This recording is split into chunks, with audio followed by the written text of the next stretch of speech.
The Elder Scrolls Chapter 1 The Arena is a game seldom discussed 31 years after its release, and that's a bit understandable. But being the first game in such a famous franchise, you might imagine it'd get a bit more coverage than it does. Mechanically, Arena is very simplistic compared to even its immediate successor Daggerfall. There are no skills, there are only attributes, and they're the same attributes which have survived in the franchise until attributes were completely removed in Skyrim. And because there aren't any skills, every aspect of gameplay from jump distance, chance to hit, chance to dodge an attack, magic resistance, the encumbrance limit, and everything else are determined by attributes. Arena is such a simplistic game that it would be hard to simplify it much further, and so of course Daggerfall is actually the first and debatably sole example of a mainline Elder Scrolls title which is on balance a step forwards in terms of improving the gameplay variety and the complexity of the system mechanics. I could spend 20 minutes listing off all of the ways in which Daggerfall improved upon or complexified the foundation established by Arena, but instead I'm going to focus upon the very few changes Daggerfall made, for which I don't care, after giving a very brief review of Arena. As I said, Arena is a very simple game. It's even more combat focused than Battlespire is, in spite of the fact that in Arena you can actually go to town and sell things. In Arena you really don't have any reason to talk to NPCs, unlike in Battlespire, in which talking to some NPCs is actually essential to complete the game. In Arena, the only reason you would ever talk to any NPC is to sell equipment or get directions to a quest-giving NPC, or you talk to the quest-giving NPC themselves to get directions to some dungeon you need to go to for some reason. Whether it's to get an item that reveals the location of the next piece of the Staff of Chaos, or whether you're going to a dungeon to collect one of the 8 pieces of the Staff of Chaos itself. In Arena, talking to NPCs is more or less completely pointless. Gold isn't really worth accumulating, and side quests are a total waste of time. You can easily complete Arena by going through only the dungeons required to complete the main story. Now, in spite of its simplicity, I really loved Arena. I had more fun with Arena than I did with Daggerfall, and I would say that Arena, on a minute-by-minute basis, is more fun than even Morrowind. Now, Morrowind certainly has some amazing scenery and fights, but on average you'll burn up a lot of time in Morrowind doing mind-numbing busy work, unlike in Arena, which is all dungeon crawl, especially if you don't waste time collecting items to sell in town. So as it stands, I'd say that Arena is my second favorite Elder Scrolls title behind Battlespire. Not that I would select either if I could only select a single Elder Scrolls title to play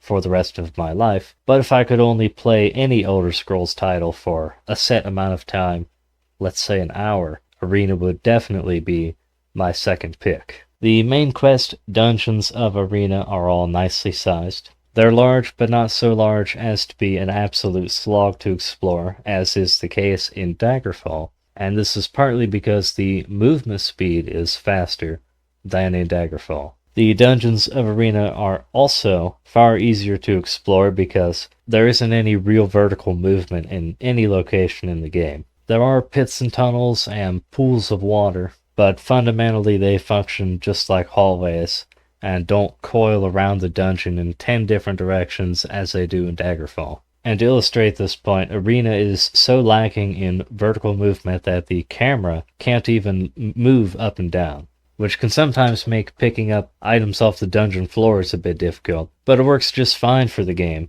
because the only real vertical movement in the game is either falling into or climbing out of the occasional pit or tunnel or pool of water. I like Arena because the combat is so fast-paced, and your character is so weak to start, and at the end you can one-shot even the most powerful enemies in the game, and then regain all of your magicka through spell absorption. It's a really fun game to play as a spellcaster. And it's just such a fun character progression, and though it is typical for the entire franchise, to me it feels most pronounced in Arena. You won't feel as powerful as you do in Arena in the other Elder Scrolls titles. The other Elder Scrolls titles, be it Daggerfall, Morrowind, Oblivion, or Skyrim, won't make you feel nearly as powerful as you do in Arena towards the end game. And I would say I really highly recommend Arena for people who enjoy dungeon crawlers.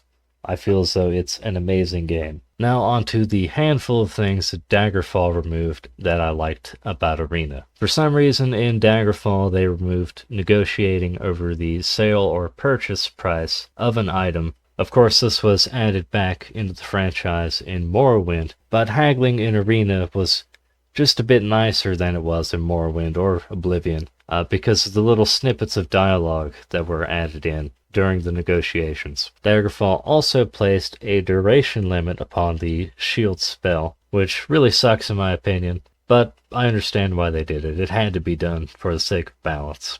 Daggerfall also removed the destroy wall and destroy floor spell effects, which allowed you to traverse a dungeon however you wanted, assuming you had enough magicka.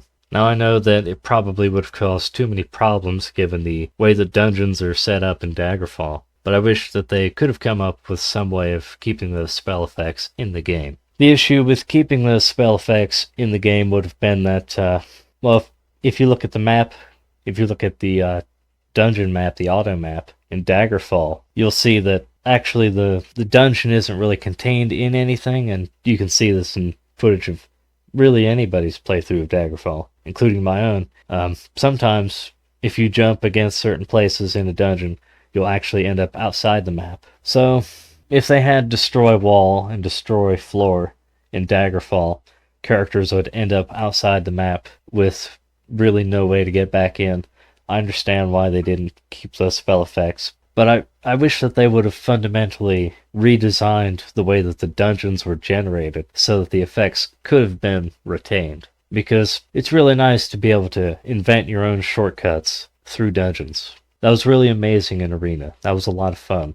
Like, you know that the next door you need to go through is through this wall, and instead of going through an entire maze, you just blast through the wall and you're wherever you want to be. Really cool. Love that about Arena. Anyway, my plan for the Elder Scrolls comparison video, I'm going to do a playthrough of Battlespire, Redguard, and then Shadowkey, and then I'm going to do an entire series overview. I'll probably entitle it The Evolution of the Elder Scrolls franchise or series. And I'll be talking about how the games have evolved over, that time. Just obviously going to be starting with Arena and finishing with Skyrim. I haven't played Elder Scrolls Online, so I can't talk about that. But once I finish Shadowkey, which I don't know what kind of time frame we're looking at, but when I finish Shadowkey, I will put out a video talking about all of the games and how I feel that the direction the series has gone as a whole. Whether I feel as though it's regressed or improved since some arbitrary game, we'll just say Morrowind, because most people say the Elder Scrolls have been going downhill since Morrowind. I would say since Daggerfall, really, but that's a whole nother discussion, and it's one that I'll get into in that video.